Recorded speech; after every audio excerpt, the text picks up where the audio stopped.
Los soldados de los rifles africanos del rey se habían acostumbrado a horizontes que se extendían ininterrumpidos.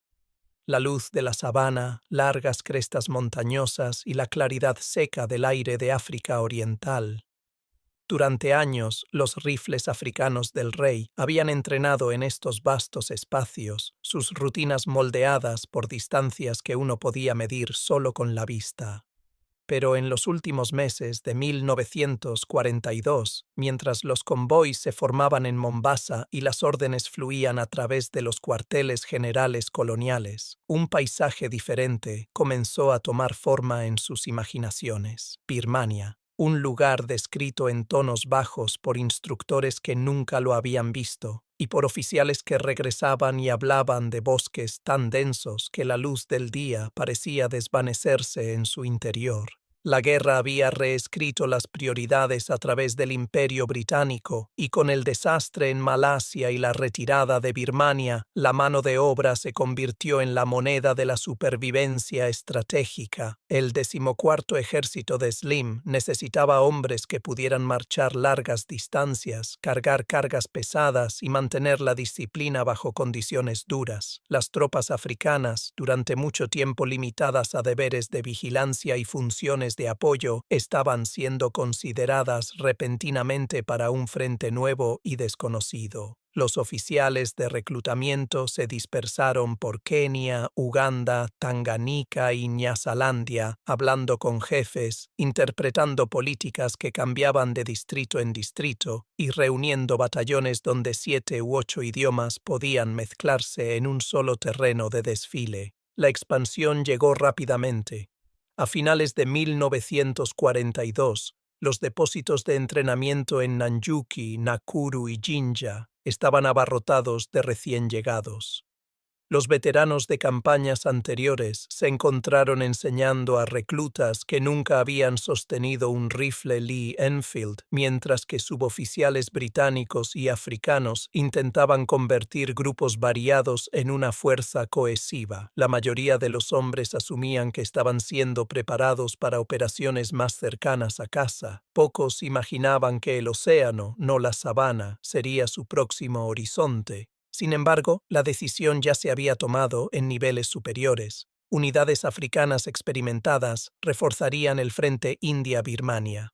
La lógica, al menos en el papel, tenía sentido.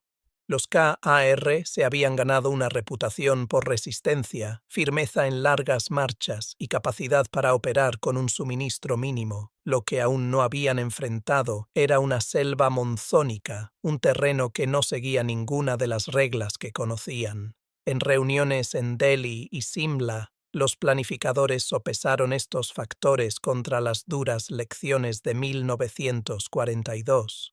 El propio Slim abogó por la cooperación multinacional. El 14º Ejército insistió. Necesitaba cada soldado entrenado que pudiera encontrar. Para los KAR, el cambio comenzó en etapas.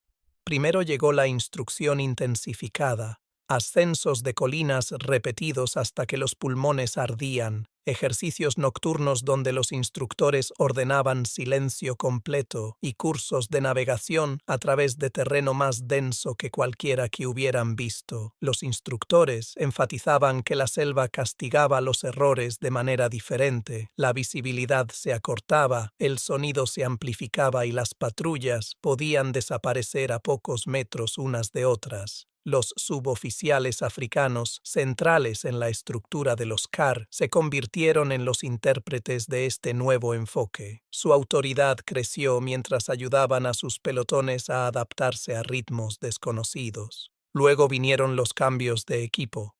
Se emitieron cascos con forros adicionales, botas empapadas y reempapadas en aceites para ablandar el cuero contra la humedad, y las raciones se ajustaron a la alta humedad que pronto enfrentarían. La inspección de armas adquirió nueva urgencia. Una ametralladora Bren mal manejada en África Oriental podría atascarse. En Birmania podría fallar por completo. Los oficiales médicos dieron conferencias sobre la malaria, insistiendo en que la disciplina en torno a las redes y las dosis sería tan importante como la puntería. A principios de enero de 1943, los primeros grupos se reunieron en la costa. Los barcos del convoy, pintados de gris apagado, parecían enormes para hombres que rara vez habían visto el océano.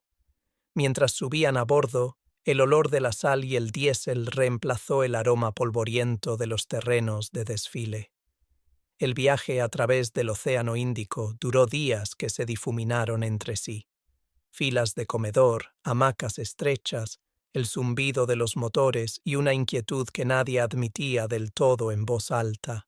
Muchos se preguntaban cómo un bosque podía esconder ejércitos enteros y qué significaba que las unidades británicas e indias hubieran sido empujadas tan atrás solo un año antes. Cuando los barcos finalmente atracaron en Bombay, el aire se sentía más pesado, como si llevara indicios tempranos del monzón que llegaría meses después.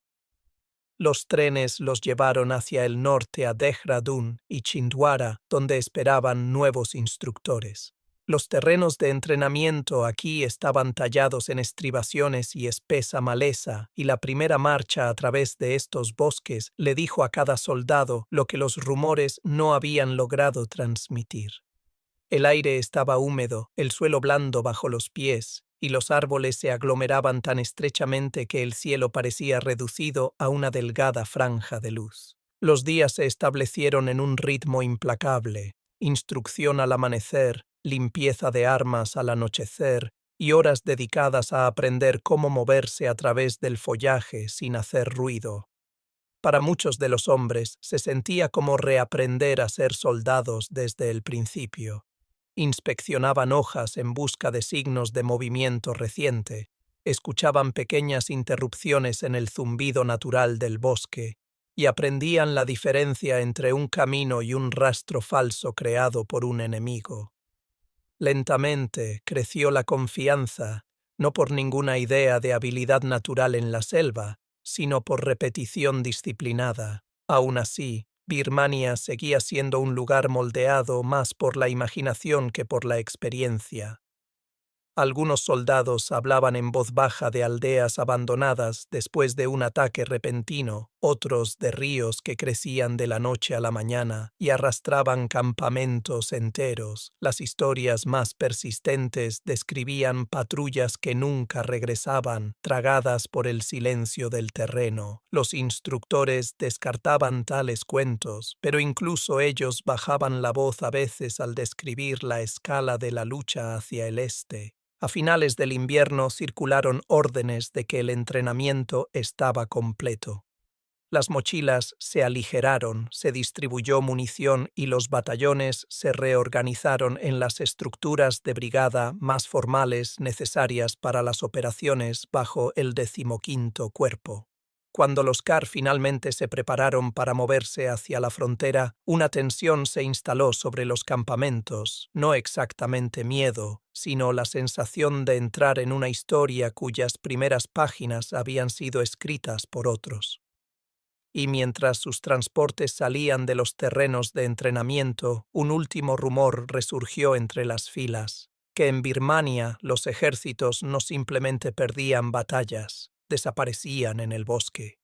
Nadie sabía si era verdad, pero el camino por delante conducía directamente hacia el valle de Cabau, donde pronto lo descubrirían.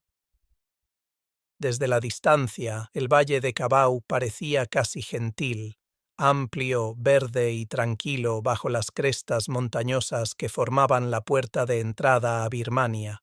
Pero cuando los hombres de los rifles africanos del rey se acercaron a él en los últimos meses de 1943, aprendieron rápidamente que los paisajes podían engañar.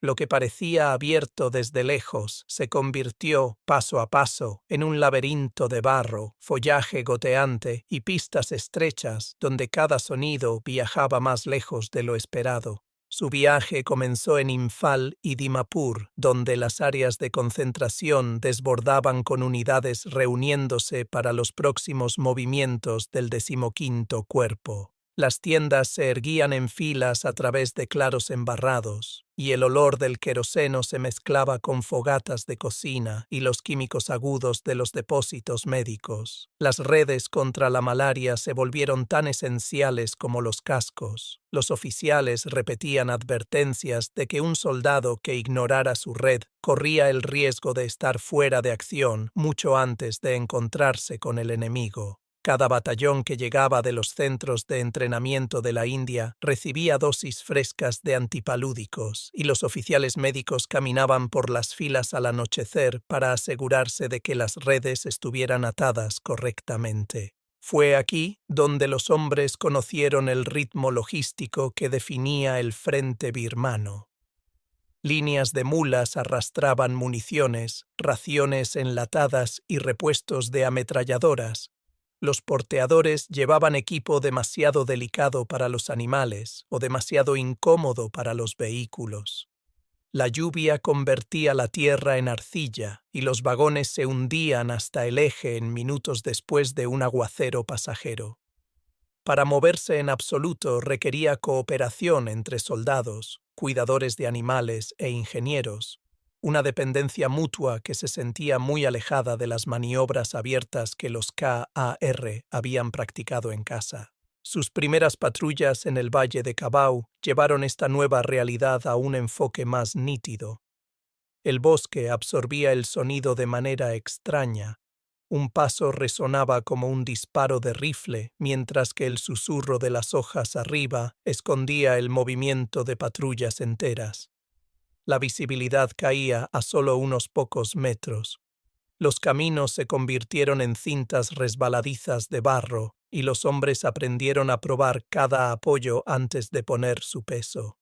Los primeros encuentros con sanguijuelas, silenciosas, persistentes y casi imposibles de evitar, se convirtieron en una iniciación que ninguno olvidaría. Las armas también exigían atención constante. Una ametralladora Bren descuidada durante una hora podía acumular suficiente humedad para fallar, y los rifles necesitaban ser limpiados incluso entre breves paradas. En estas primeras semanas, el papel de los KAR se centró en el reconocimiento y el apoyo. El 15º Cuerpo necesitaba que las pistas del valle se reabrieran, porque sin ellas, los ingenieros no podían mover suministros entre posiciones avanzadas. Las patrullas africanas se movían por delante de los grupos de trabajo, comprobando signos de presencia japonesa. A menudo solo encontraban chozas abandonadas, marcadas por el clima o huellas tenues que se desvanecían en el barro, pero a veces detectaban movimiento en la maleza, sombras deslizándose antes de que se pudiera disparar un tiro. Los japoneses aún no atacaban con fuerza, pero sus exploradores observaban el valle cuidadosamente, notando cada intento aliado de recuperar terreno. El contacto permanecía disperso. Un disparo distante aquí, un intercambio rápido a través de un matorral allá. Momentos breves que revelaban más sobre el terreno que sobre el enemigo. Lo que más inquietaba a los recién llegados era la incertidumbre constante. Una curva en el sendero podría abrirse a un claro inofensivo o esconder una posición de retaguardia. Una rama que se movía podía señalar un pájaro, un mono o un observador esperando estudiar los patrones aliados. En este entorno, la disciplina de los KAR importaba más que cualquier táctica individual. Los líderes de patrulla instruyeron a sus pelotones en señales de mano, paradas silenciosas y movimiento escalonado diseñado para reducir la exposición. La vida en el valle también presentó a los KAR la compleja mezcla de unidades operando en Birmania. Los campamentos colocaban tropas africanas junto a regimientos indios, compañías gurkhas y destacamentos de ingeniería británicos. Cada uno llevaba sus propias historias, sus propias suposiciones y su propia forma de leer el paisaje. En fogatas compartidas, los soldados intercambiaban historias filtradas a través de múltiples idiomas. Algunos comparaban el calor de Cabau con las tierras bajas de Uganda, otros con la costa de Tanganica. Las jerarquías del ejército colonial permanecían claras. Las tropas africanas a menudo se encontraban colocadas en los extremos más difíciles de las tareas de suministro o reconocimiento, pero en el campo la necesidad difuminaba ciertos límites. Un explorador gurkha podía compartir consejos sobre cómo moverse a través de bambú denso. Un zapador indio podía mostrar cómo asegurar un puente temporal contra inundaciones repentinas. El aprendizaje, más que el rango, moldeaba la supervivencia aquí.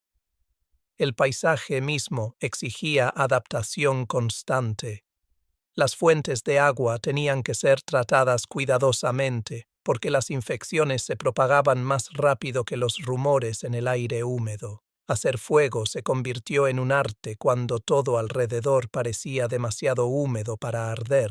Incluso el momento de una marcha dependía de los hábitos de los insectos y las breves pausas en las lluvias. Los suboficiales africanos mantuvieron el centro de este proceso de aprendizaje, guiando a sus hombres a través de rutinas que eran desconocidas pero cada vez más esenciales. Su firmeza, construida a lo largo de años de servicio a través de África Oriental, se hizo notable incluso para los oficiales británicos que primero habían dudado de su idoneidad para tal terreno. A medida que pasaban las semanas, una pregunta comenzó a resonar a través de las sesiones informativas y las guardias nocturnas. ¿Dónde se estaban preparando los japoneses para atacar? Los informes sugerían movimiento inusual a través de las colinas birmanas. Las pistas que una vez estaban silenciosas ahora tenían huellas que no habían estado allí un día antes. Los avistamientos civiles, aunque incompletos, insinuaban grupos de hombres viajando rápido, a menudo sin las cargas pesadas que ralentizarían una fuerza mayor. En el cuartel general, los mapas del valle se llenaron con pequeños marcadores rojos que mostraban posibles puntos de reconocimiento. Los hombres de los CAR percibieron un cambio mucho antes de que las órdenes les llegaran. Las patrullas regresaban con el mismo mensaje.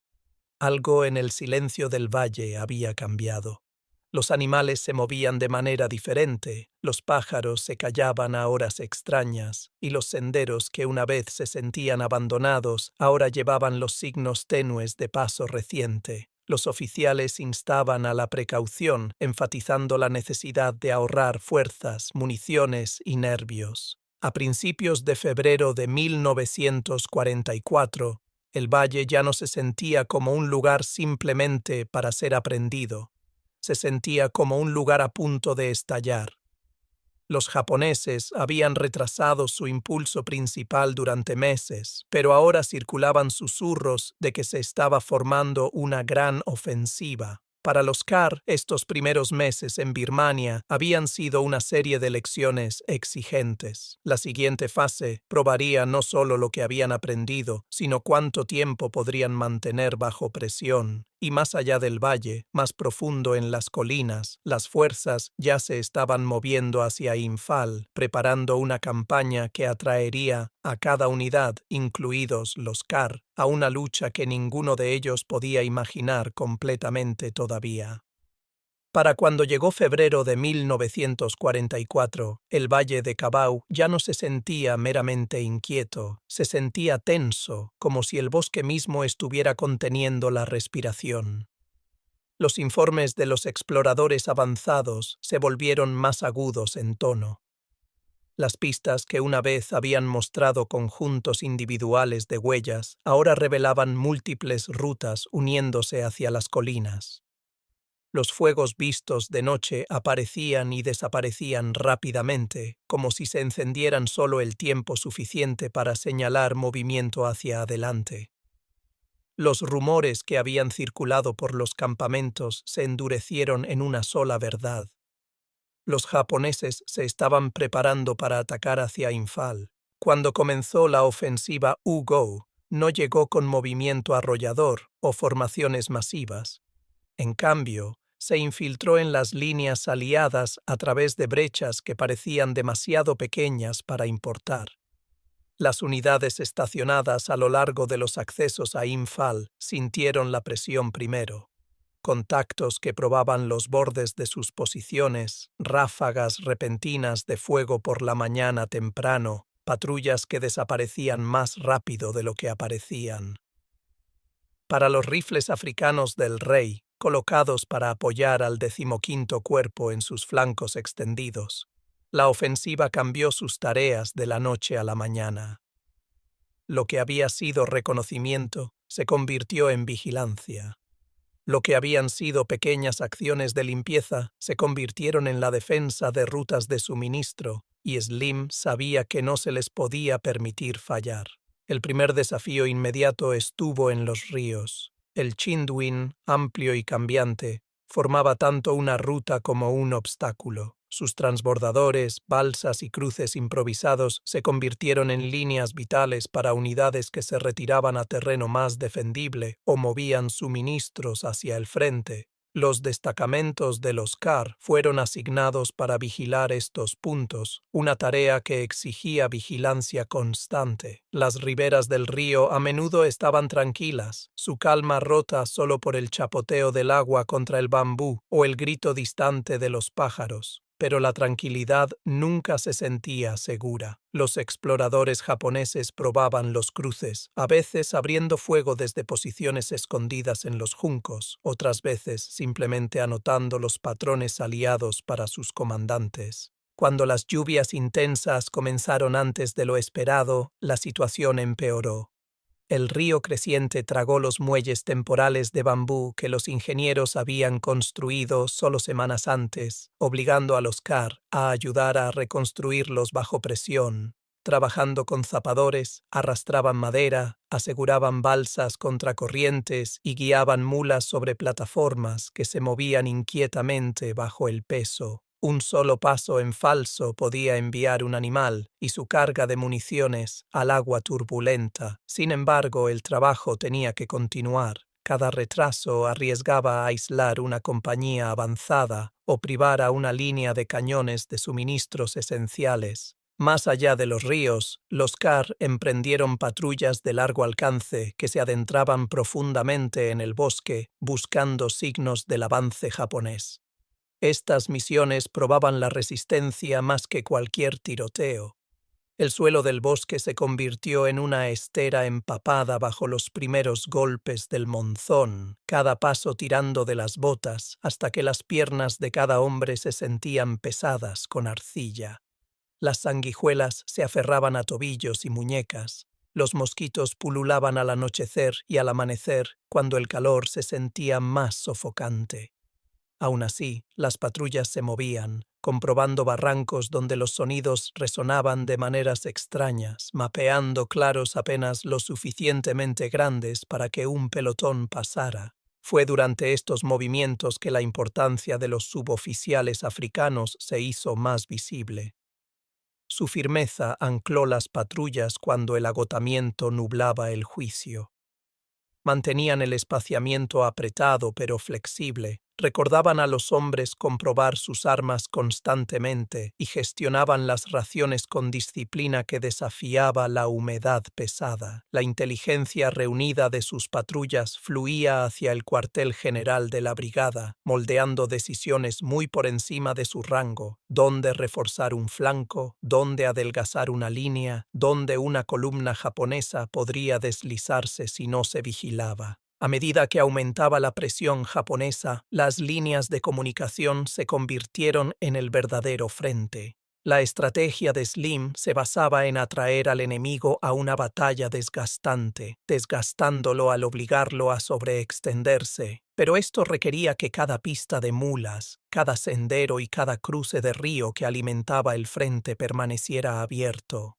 Los CAR se encontraron marchando estas rutas día y noche, escoltando convoyes a través de tramos donde se podía lanzar una emboscada desde 10 metros de distancia o donde los deslizamientos de tierra amenazaban con bloquear el paso por completo. A veces marchaban en silencio, otras veces el rugido de la lluvia ahogaba todo pensamiento, convirtiendo el mundo en una cortina de agua donde el hombre más cercano aparecía solo como una forma borrosa. La moral se convirtió en un concurso entre el cansancio y el propósito. Las cartas de casa se movían lentamente, llegando meses después de ser escritas. Los suministros de comida cambiaban impredeciblemente. Las raciones de arroz se estiraban delgadas y la carne enlatada se convertía tanto en alimento como en carga. Aún así, los hombres entendían lo que estaba en juego. Si los japoneses lograban cortar las rutas a Imphal, divisiones enteras podrían quedar aisladas. Su presencia en estas líneas llevaba consecuencias mucho más grandes que los pequeños tiroteos y pausas tensas que llenaban sus días. A medida que avanzaba la primavera, la ofensiva cambió. El empuje japonés comenzó a ralentizarse, su impulso debilitado por el mismo terreno y clima que agobiaban a las fuerzas aliadas. Llegaron informes de que ciertas columnas enemigas se habían estancado por falta de suministros, su avance ahogado por el monzón y por la negativa de Slim a ceder terreno fácilmente. Los Carr sintieron estos cambios indirectamente, en patrullas que regresaban con menos avistamientos, en rutas que permanecían abiertas por más tiempo, en la ligera disminución de la tensión en los rostros de los oficiales mientras leían mensajes del campo. Pero la calma no trajo consuelo, trajo incertidumbre. Si los japoneses se estaban deteniendo, significaba que la siguiente fase recaería en los aliados.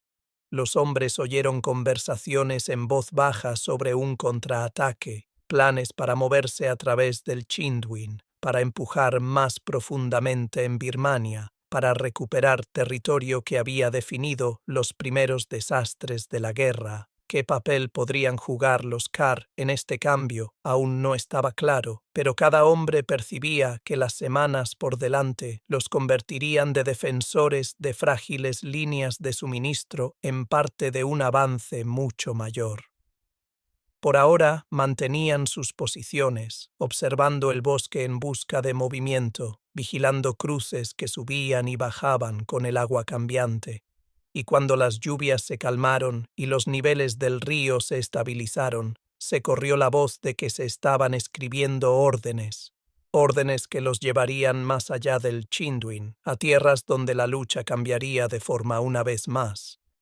Cuando las lluvias finalmente se debilitaron y las nubes se adelgazaron, el Chindwin se reveló nuevamente, amplio, inquieto y brillando bajo la luz pálida de finales de 1944. Durante meses, había marcado una especie de frontera entre resistir y avanzar. Ahora, mientras el 14º ejército de Slim se preparaba para cambiar de defensa a contraataque, el río se convirtió en un símbolo de impulso. Cruzarlo significaba no solo recuperar terreno, sino entrar en el largo y difícil camino hacia Mandalay. Para los rifles africanos del rey, marcó el comienzo de un capítulo en el que el movimiento, la improvisación y la resistencia moldearían cada día. Los preparativos para el cruce se desarrollaron con una mezcla de anticipación e inquietud. Los Carr habían pasado gran parte del año manteniendo líneas abiertas y probando los bordes de las posiciones japonesas. Ahora se les pedía que ayudaran a los ingenieros a construir las rutas que apoyarían un impulso aliado importante. A lo largo de las riberas del río, los zapadores trabajaban con una precisión nacida de la urgencia, ensamblando secciones de pontones, clavando estacas en suelo embarrado y coordinando cuerdas y poleas que se tensaban bajo la corriente del río. Las tropas africanas se movían junto a ellos, arrastrando madera, estabilizando pasarelas y guiando mulas hacia puntos de carga. Incluso pequeños errores podían ralentizar brigadas enteras y cada hora importaba. El río mismo parecía poco dispuesto a cooperar. Incluso en su estado más tranquilo, se movía de maneras inesperadas, creando remolinos que hacían girar balsas en círculos lentos antes de liberarlas. Los transbordadores de bambú, reforzados con tablas y amarres de cuerda, gemían bajo el peso de los suministros.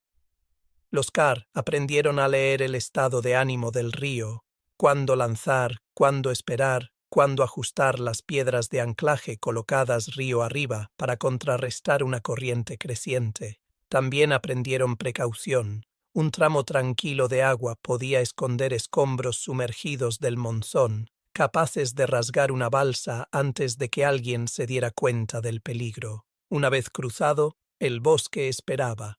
Aunque no tan denso como el valle de Cabau, el terreno aún exigía atención cercana. Cada pista parecía solo parcialmente despejada.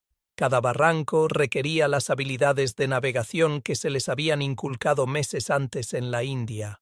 Las fuerzas aliadas esperaban moverse rápidamente, pero la tierra permitía velocidad solo en ráfagas cortas.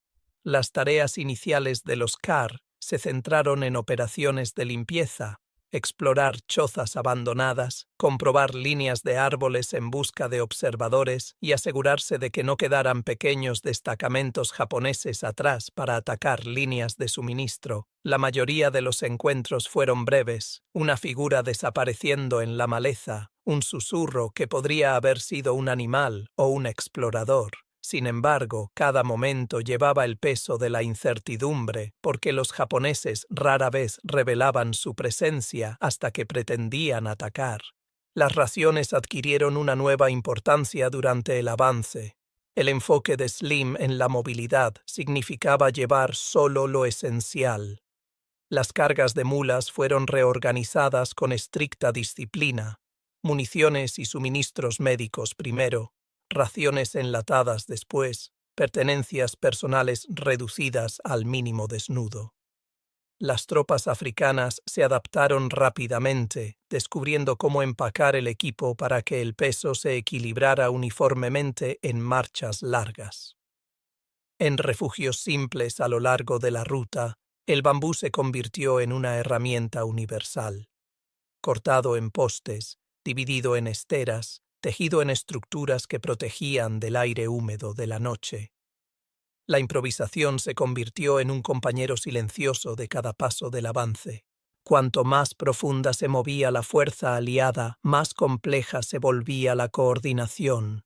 Los CAR se encontraron trabajando junto a regimientos indios que avanzaban con determinación, junto a unidades de África Occidental cuyas experiencias en Birmania eran eco de las suyas propias, y detrás de batallones británicos encargados de anclar el frente creciente. Cada uno traía sus propias tradiciones y métodos, pero las demandas de la campaña crearon una especie de lenguaje compartido. Un gesto podía significar alto, un silbido significaba columna de mulas viniendo, y bajar rápidamente el cañón de un rifle señalaba que una patrulla no había encontrado nada adelante. Con cada kilómetro ganado, el aire se sentía ligeramente diferente, más cálido, más seco, insinuando las llanuras abiertas que yacían más al este. Estos cambios mostraban que la campaña estaba entrando en una nueva fase. La resistencia japonesa permanecía, pero su carácter cambió. En lugar de enfrentar grandes fuerzas de frente, pequeños grupos trataban de hostigar el avance, colocando trampas explosivas en senderos estrechos o disparando brevemente desde crestas escondidas antes de escabullirse. Tales tácticas ralentizaban el progreso, pero hacían poco para detenerlo. Los CAR respondieron con precaución, limpiando cada sección cuidadosamente antes de permitir que las líneas de suministro avanzaran. La memoria de emboscadas anteriores, tanto vistas como contadas, guiaba sus decisiones. Aun así, el movimiento hacia adelante trajo un sentido de impulso que había faltado durante los largos meses de mantener la línea. Circularon rumores de pueblos retomados en el norte y de un cambio más amplio en todo el teatro de guerra. Los oficiales hablaban con cautela de Mandalay, no como un objetivo inmediato, sino como un punto que el ejército inevitablemente se acercaría si el avance continuaba según lo planeado. Los hombres escuchaban sin detenerse en los detalles. Para ellos, la próxima cresta, el próximo cruce, el próximo grupo de chozas importaba más que ciudades distantes. Sin embargo, la importancia del cruce del Chinduin no se desvaneció. Por la noche, cuando las fogatas ardían bajo y las patrullas rotaban fuera de la oscuridad, los soldados hablaban en voz baja de cuán lejos habían llegado desde que bajaron de los barcos del convoy a principios de 1943. El entrenamiento, las patrullas, las dificultades del valle, todo había llevado a este momento en que el ejército ya no se preparaba contra un ataque, sino que empujaba constantemente hacia adelante. Pero las llanuras que les esperaban planteaban desafíos diferentes a los de la selva. El terreno abierto eliminaba el escudo del follaje denso, exponiendo el movimiento y estirando las líneas delgadas. La siguiente etapa probaría no solo su resistencia, sino su capacidad para adaptarse nuevamente, esta vez a un paisaje que ofrecía menos lugares para esconderse y exigía diferentes instintos por completo. Adelante yacía Xuebo, con sus aldeas, caminos y extensiones secas, y más allá de Xuebo, la larga sombra de Mandalay. La primera vista del campo abierto después de meses en la selva se sentía casi irreal, donde el valle de Cabau y los cruces del Chinduin se habían cerrado alrededor de cada movimiento. El acercamiento a la llanura de Xuebo se extendía hacia afuera, amplio y pálido bajo el sol de invierno. Para los hombres de los rifles africanos del rey, este cambio no trajo alivio tanto como un cambio de tensión. El paisaje abierto eliminó la claustrofobia del bosque, pero también eliminó su cobertura. Cada movimiento ahora yacía expuesto a ojos distantes. El avance comenzó con un optimismo cauteloso. La noticia se filtró a través de la cadena de mando de que la resistencia japonesa se estaba adelgazando, moldeada por la presión de la estrategia más amplia de Slim y la tensión en sus propios suministros. Pero incluso un oponente en retirada podía ser peligroso. Los CAR se movieron a lo largo de pistas que serpenteaban a través de tierras de cultivo secas, matorrales espinosos y arboledas dispersas, cada cambio de terreno ofreciendo diferentes desafíos. Las patrullas se movían adelante, comprobando pozos por contaminación, explorando recintos abandonados en busca de signos de uso reciente y probando campos donde la tierra había sido perturbada de maneras que sugerían explosivos ocultos. En estos primeros días en la llanura, la amenaza de trampas explosivas se convirtió en una preocupación constante.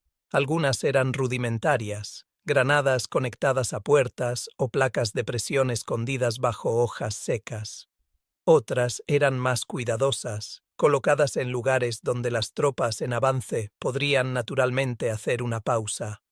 Los CAR aprendieron a leer el suelo con el mismo cuidado que habían aplicado a las pistas de la selva, a buscar suelo que se hubiera asentado demasiado uniformemente, huellas que sugirieran cebo, objetos colocados donde ninguno debería estar, lógicamente. Un camino despejado no garantizaba seguridad, meramente ofrecía un punto de partida para avanzar. El progreso aldea por aldea definió el avance.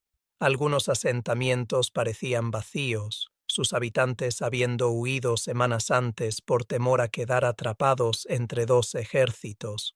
Otros solo contenían los restos silenciosos de la vida diaria, ollas de cocina, herramientas dispersas, el humo tenue de fuegos recientemente apagados. Ocasionalmente emergía un pequeño grupo de aldeanos, cautelosos pero dispuestos a hablar. Sus relatos diferían. Algunos describían unidades japonesas pasando por la noche, otros advertían de hombres aún escondidos en arboledas cercanas. Estos encuentros recordaron a los CAR que la llanura, aunque más abierta que la selva, aún contenía capas de incertidumbre bajo su superficie iluminada por el sol. La logística se volvió más difícil a medida que el avance se alargaba. El agua, una vez abundante en valles y arroyos, se volvió escasa en la llanura seca. Las tabletas de purificación y la ebullición se volvieron rutina y cada patrulla medía su ruta contra la siguiente fuente confiable. Los suministros de comida también cambiaron, a veces llegando suavemente en trenes de mulas, otras veces retrasados por puentes dañados o el movimiento complejo de múltiples brigadas aliadas convergiendo hacia objetivos compartidos. Un colapso de puente podía significar un día completo perdido. Un camino bloqueado podía forzar un largo desvío a través de pistas desconocidas. A pesar de estas dificultades, el sentido de propósito permaneció fuerte. Cada pequeña ganancia en el mapa reflejaba progreso no solo para los Kahr, sino para todo el 14º Ejército. Los mensajes reportaban éxitos en otros lugares, posiciones retomadas, depósitos de suministros capturados, líneas enemigas volviéndose más delgadas, señales de que el impulso construido en el Chinwin estaba comenzando a extenderse hacia afuera. El trabajo de los Kahr, asegurando las rutas detrás del impulso delantero, permitía que formaciones más grandes se movieran sin temor a ser cortadas. Aún así, el paisaje emocional de la campaña creció más complejo en estas semanas. Las cartas que finalmente llegaban a los hombres llevaban noticias de casa, nacimientos, enfermedades, cosechas y los ritmos de la vida civil que parecían distantes del polvo y el calor de Birmania. Las brechas salariales y las políticas de promoción se discutían en conversaciones tranquilas. Muchos soldados sentían orgullo por su papel, pero también reconocían la injusticia incorporada en la estructura a la que servían. Sin embargo, en el campo, estas discusiones rara vez rompían la unidad de los pelotones. Las dificultades compartidas habían creado un sentido de dependencia mutua más fuerte que cualquier política oficial. A medida que el avance se apretaba hacia Shuevo, pequeños tiroteos marcaban la marcha. Las retaguardias japonesas luchaban con una mezcla de determinación y moderación, suficiente para ralentizar el acercamiento aliado, pero no suficiente para comprometerse a batallas que sabían que no podían ganar. Los Kahr encontraban resistencia en parches, breves intercambios de fuego de rifle al borde de un matorral, una ráfaga repentina de una ametralladora ligera escondida o el extraño silencio que venía justo antes de una retirada apresurada. Cada acción reforzaba la lección de que un enemigo en retirada aún podía causar daño. El terreno mismo reforzaba esta tensión. La estación seca había endurecido el suelo en un patrón agrietado, enviando polvo al aire con cada paso.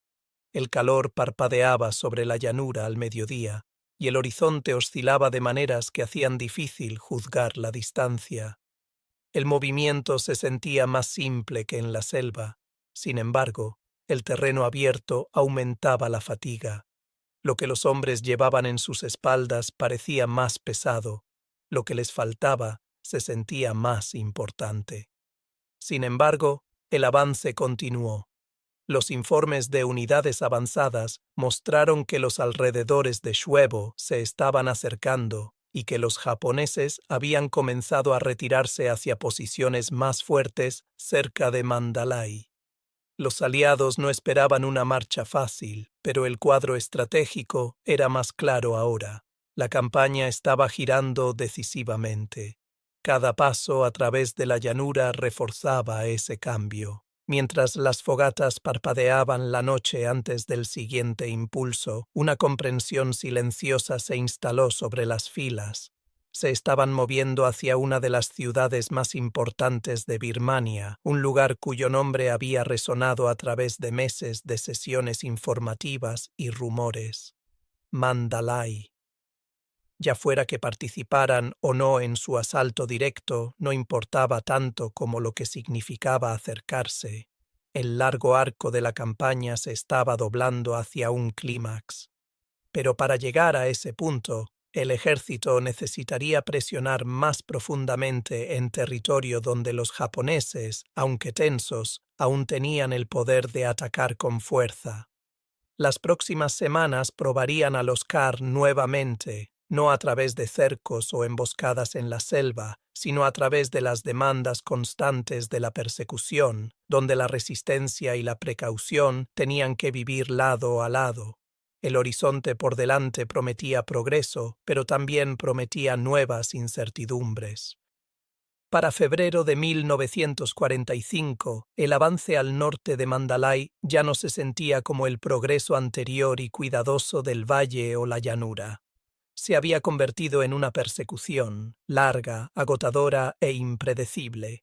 Los japoneses, aún capaces de resistencia feroz, se retiraban en hilos rotos a través de las aldeas, pistas y campos secos que se extendían hacia los tramos superiores del Irrawaddy. Para los rifles africanos del rey, el cambio exigía un nuevo ritmo. En lugar de construir posiciones firmes y limpiar rutas detrás de ellos, ahora se movían con urgencia, tratando de cortar columnas en retirada antes de que esas columnas pudieran reagruparse. La estrategia de persecución en Birmania dependía menos de la pura fuerza y más del tiempo. Una patrulla retrasada podía perder un cruce por minutos. Un giro equivocado podía poner a toda una compañía detrás del progreso de la división.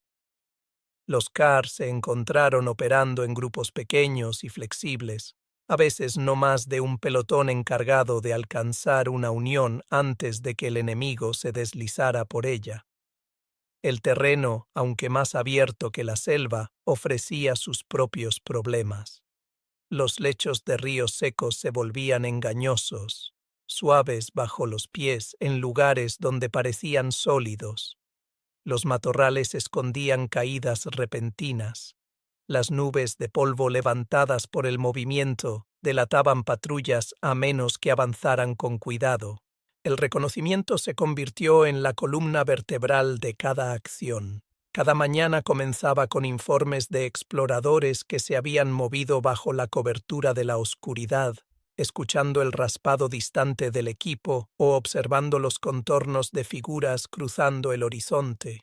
Los japoneses ya no mantenían el terreno con la confianza de meses anteriores, pero no huían ciegamente.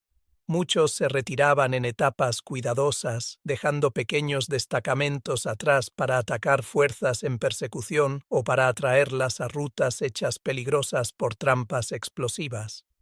Los CAR aprendieron a ajustarse. Sus patrullas se movían en formación escalonada, deteniéndose a intervalos para leer el paisaje con la misma atención que habían construido en la selva meses antes. Asegurar pistas clave era una prioridad constante. Las aldeas colocadas en las bocas de barrancos o en cruces de caminos se convirtieron en puntos fuertes temporales para los CAR, lugares donde podían bloquear el movimiento enemigo, guiar columnas de mulas o enviar inteligencia de vuelta al cuartel general de la brigada. Algunas aldeas mostraban signos de evacuación apresurada, otras mostraban rastros de los japoneses, pasando solo horas antes. Los hombres se acostumbraron a leer estas señales: un fuego de cocina aún caliente, huellas que conducían hacia un grupo de árboles o utensilios dejados con prisa. Cada pista ayudaba a predecir dónde las fuerzas en retirada podrían moverse a continuación. La enfermedad resultó ser un enemigo más implacable que los japoneses. Con el monzón aún a meses de distancia, el calor seco presionaba pesadamente, pero los mosquitos florecían cerca de las fuentes de agua y en matorrales sombreados. Los oficiales médicos registraron un aumento en los casos de malaria, y la disciplina de los CAR con redes y tabletas, tan cuidadosamente aplicada durante sus primeros meses en Birmania, se volvió vital una vez más. Un solo descuido podía quitar a un soldado que se necesitaba para el movimiento del día siguiente. Las cadenas de evacuación se tensaron bajo el número de enfermos. Equipos de camilleros se abrían paso a través de polvo y matorrales espinosos, guiando pacientes hacia simples estaciones de limpieza. Los cuidadores de mulas aprendieron a equilibrar sus cargas alrededor del peso extra de los enfermos. Sin embargo, incluso en condiciones difíciles, los CAR mantuvieron su impulso. Su resistencia, probada una y otra vez desde su llegada a Birmania, ahora los llevaba a través de largas marchas a través de terreno que ofrecía pocas comodidades. La disciplina del agua se mantuvo estricta. Cada patrulla medía la distancia contra las fuentes disponibles, cambiando la velocidad en consecuencia. Las noches eran cortas e inquietas. Una ráfaga repentina podía traer el olor de fuegos distantes, insinuando presencia enemiga. Un momento de silencio podía sentirse tan amenazador como el disparo de un rifle. Los compromisos agudos continuaron, aunque rara vez a la escala de batallas anteriores. Una ametralladora ligera japonesa podía abrirse desde un parche escondido de hierba de anguila junto a un lecho de arroyo seco. Francotiradores a veces elegían posiciones en las ramas de árboles sobre pistas estrechas. Estos ataques eran breves pero dirigidos, destinados a ralentizar el avance lo suficiente para que sus camaradas escaparan. Los CAR respondieron con fuego controlado, movimientos de flanqueo cuando el terreno lo permitía, y una firmeza nacida de su año en el teatro de guerra. No se apresuraban, avanzaban cuidadosamente, limpiando posiciones hasta que la amenaza se había ido. Lo que más moldeó esta fase fue la incertidumbre de la distancia. Una patrulla podía pasar horas buscando un rastro enemigo solo para descubrir que los japoneses habían pasado al amanecer y ahora estaban a kilómetros de distancia. Otra podía encontrarse con un grupo preparando posiciones defensivas y tener que decidir si comprometerse o llamar refuerzos. Cada decisión moldeaba la persecución más amplia, añadiendo líneas al mapa que los comandantes intentaban leer mientras el frente japonés se rompía. Aún así, la dirección de la campaña permanecía clara. Mandalay se erguía al sur, el Irrawaddy al oeste, y los informes de otros sectores mostraban que el enemigo luchaba bajo el peso combinado de pérdidas y suministros sobreextendidos. Los CAR percibieron este cambio no a través de órdenes o sesiones informativas, sino en el ritmo de la marcha. Los fuegos en los campamentos enemigos se veían más pequeños. El equipo abandonado se volvía más común. Los aldeanos hablaban de grupos pasando con poca unidad, a veces discutiendo entre ellos. Un ejército en retirada, incluso uno tan experimentado como el japonés, no podía ocultar todas las señales de tensión. Sin embargo, la victoria no trajo facilidad. Cuanto más cerca se movían los aliados hacia Mandalay, más fragmentada se volvía la persecución. Una compañía podía empujar al norte para bloquear una pista, otra podía mantener una aldea para proteger rutas médicas. La comunicación se volvió más difícil en el polvo y calor que se extendían. Las líneas de visión se estiraban más largas, pero también las distancias entre unidades. Los oficiales resistían el impulso de empujar demasiado adelante, conscientes de que el enemigo aún tenía la capacidad de atacar repentinamente. Para abril de 1945, sin embargo, la forma de la campaña era clara. Las fuerzas japonesas ya no avanzaban en ninguna parte a lo largo del frente. Se estaban separando en corrientes, tratando de alcanzar posiciones donde podrían aguantar un poco más. Las noticias de ganancias aliadas se difundieron rápidamente. La caída de puntos clave a lo largo del río y el anillo que se estrechaba alrededor de Mandalay marcaron una nueva etapa. Los CAR, aunque no se les ordenó asaltar la ciudad misma, jugaron su parte asegurándose de que ninguna unidad enemiga se deslizara detrás de las líneas para interrumpir las operaciones finales. Pero para los soldados africanos lejos de casa, el panorama más amplio llevaba su propio peso silencioso. Habían marchado a través de valles, selvas y llanuras, adaptándose cada vez a un paisaje que exigía algo diferente de ellos. El fin de la guerra se sentía cerca, pero también extrañamente distante, una idea hablada cuidadosamente alrededor de fogatas, como si decirlo demasiado claramente pudiera causar que se desvaneciera nuevamente. La rendición japonesa aún estaba a meses de distancia, y para los CAR, la siguiente fase no sería persecución, sino algo más complejo: mantener terreno, estabilizar regiones y enfrentar el lento regreso de una guerra que los había llevado más lejos de lo que jamás habían imaginado. Cuando las noticias finalmente llegaron a las posiciones avanzadas que Japón se había rendido y que la larga guerra en Asia estaba llegando a su fin, no llegó con vítores o celebración. Llegó en cambio como una onda silenciosa, pasada entre patrullas, confirmada en sesiones informativas y absorbida lentamente por hombres que habían vivido demasiado tiempo al borde de la precaución para dejarse llevar de una vez. Para los rifles africanos del rey, dispersos por partes del norte de Birmania a finales del verano de 1945, el anuncio marcó un fin a meses de persecución y dificultades. Sin embargo, también marcó el comienzo de un nuevo tipo de deber, más lento. El cambio de combate a ocupación no fue repentino. Los destacamentos japoneses, aislados y confundidos, aún necesitaban ser desarmados. Las aldeas que se habían vaciado durante la lucha ahora dudaban en volver a casa, inseguras de quién controlaba la tierra.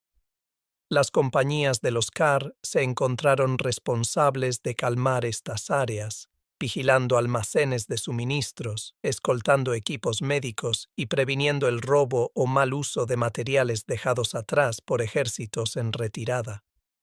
Las armas se recogían y apilaban en pilas ordenadas.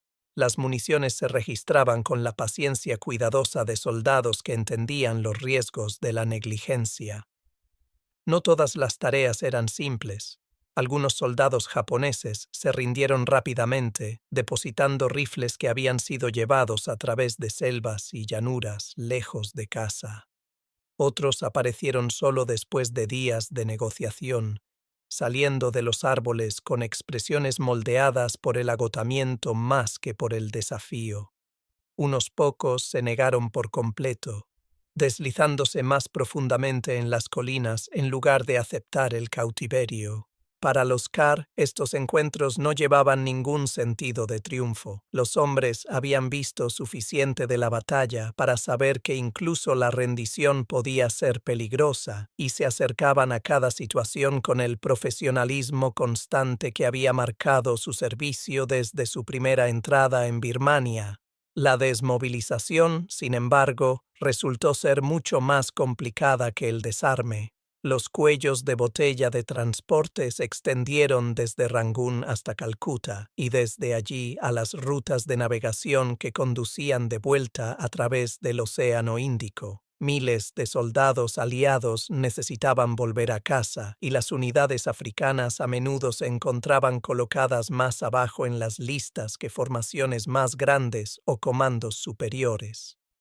Las semanas se arrastraron hasta convertirse en meses, mientras los KAR esperaban barcos disponibles o espacio en el ferrocarril. Las ciudades portuarias se convirtieron en sitios de retención temporales, donde los soldados vivían en campamentos improvisados, sus rutinas llenas de tareas de mantenimiento y la inquietud silenciosa de hombres que sabían que su parte en la guerra había terminado, pero que aún no podían volver a casa. En estas semanas intermedias, las discusiones sobre paga, subsidios y derechos surgieron con nueva claridad. Muchos en los CAR entendían que sus contribuciones habían sido esenciales, reconocidas por comandantes en memorandos y sesiones informativas. Sin embargo, la estructura de la administración colonial significaba que el reconocimiento no siempre se traducía en trato justo. Algunos soldados comparaban notas sobre retrasos en recibir paga. Otros se preguntaban cómo se recordaría su servicio o si se recordaría en absoluto una vez que volvieran a pisar suelo de África Oriental. Tales preocupaciones rara vez se elevaban a disputa abierta, pero persistían silenciosamente, moldeando el estado de ánimo dentro de las filas. Cuando la repatriación finalmente comenzó en serio, los viajes a casa se desarrollaron a la inversa de los caminos que habían tomado años antes. Los barcos los llevaron a través del Océano Índico, a través de aguas más tranquilas ahora que durante la guerra. Los puertos olían familiar nuevamente, a sal, polvo y las brisas secas de sus propios paisajes. En los puntos de desembarco, las familias esperaban, aunque las noticias de las fechas exactas de llegada a menudo llegaban tarde. Las reuniones fueron sinceras pero contenidas. Los meses apartados habían cambiado ritmos en ambos lados, y los soldados que regresaban de Birmania llevaban memorias difíciles de explicar con palabras simples. Sin embargo, volver a casa no borró la campaña. Los veteranos llevaban el peso del teatro birmano en el ritmo de sus pasos, en sus historias compartidas con moderación por la noche, y en el conocimiento tácito de paisajes que la mayoría de sus vecinos nunca habían imaginado. Algunos más tarde trabajaron en administraciones locales, otros volvieron a la agricultura o el comercio. Algunos, en años posteriores, se unieron silenciosamente a discusiones sobre los futuros políticos de sus territorios, su servicio en tiempo de guerra dándoles perspicacia sobre la forma cambiante del imperio y las incertidumbres por delante. Lo hicieron no como activistas ruidosos, sino como hombres moldeados por experiencia mucho más allá de sus primeras vidas. Pero la memoria pública de la campaña de Birmania siguió un camino diferente. En Gran Bretaña, la guerra en Europa atrajo mucha más atención. En África Oriental, las historias que surgieron después de 1945 hablaban más de lealtad y deber que de las realidades complejas del servicio en el extranjero. Las contribuciones de las tropas africanas, vitales para las comunicaciones, el reconocimiento y la estabilidad del avance aliado, se notaron en informes oficiales, pero rara vez se reflejaron en el recuerdo público más amplio. La distancia entre el Chinduin y las aldeas de Kenia, Uganda, Tanganica y Nyasalandia resultó larga no solo en geografía, sino en visibilidad histórica. Para los hombres de los CAR, este desvanecimiento silencioso no disminuyó el significado de su experiencia. Recordaron los cruces de ríos donde las balsas temblaban bajo sus pies, la selva densa que suavizaba sus pasos, los campos secos que se extendían hacia Shuebo y la persecución final al norte de Mandalay, donde el agotamiento se convirtió en un compañero tan constante como sus rifles. Recordaron camaradas perdidos por enfermedad y fatiga, tanto como por acción enemiga, y recordaron el largo silencio que siguió a la victoria, un silencio lleno de pensamiento más que de celebración. A medida que pasaban los años, el frente birmano se deslizó de muchas historias, eclipsado por batallas más grandes en otros lugares. Sin embargo, para los veteranos que habían marchado a través de valles y llanuras lejos de casa, la campaña permaneció como un capítulo definitorio, llevado no en medallas o ceremonias, sino en la memoria. Era una historia de resistencia, adaptación y servicio en un teatro de guerra que exigía mucho más de lo que ofrecía en reconocimiento. Y aunque el mundo siguió adelante, los hombres que una vez habían cruzado el Chinduin con determinación constante mantuvieron su propia comprensión silenciosa de lo que habían logrado, una comprensión que permaneció con ellos mucho después de que los cañones callaran. Únase a nosotros para traer de vuelta a la luz las historias pasadas por alto de la Segunda Guerra Mundial. Su voz ayuda a mantener vivas estas historias. Dale me gusta, suscríbete y comparte para apoyar más documentales sobre frentes olvidados y soldados olvidados. Y díganos en los comentarios las experiencias de quién en tiempo de guerra deberíamos explorar a continuación.